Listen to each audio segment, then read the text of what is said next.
I grew up in a haunted house, and these are my stories. So I, for one, absolutely hated my sister's house when she moved in.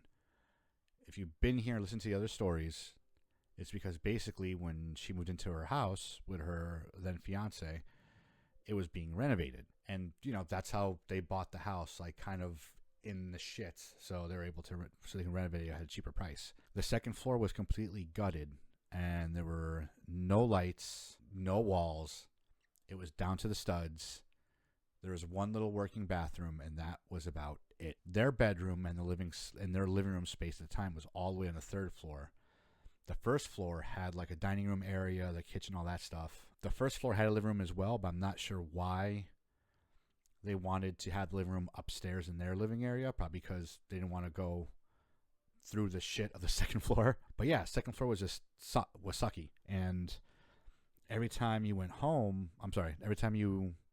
to visit, it felt like someone was like watching you on the second floor every single time going through there at night. It felt like someone was like ducking around the corner or moving this way. You know what I mean? Like it felt like there was something there. One night, I was downstairs making a bottle for my niece. My sister was upstairs with the baby. My niece, she was like maybe 3 or 4 months at a time. And I was on the first floor with my nephew in the kitchen. And I didn't want to go down there. I'm 7 years older than my nephew. So at this time, I was maybe 10, and he was like 3 or 4, give or take. So even though he's my nephew, he was more like a sibling at the time. So we're on the first floor, and I'm making the bottle.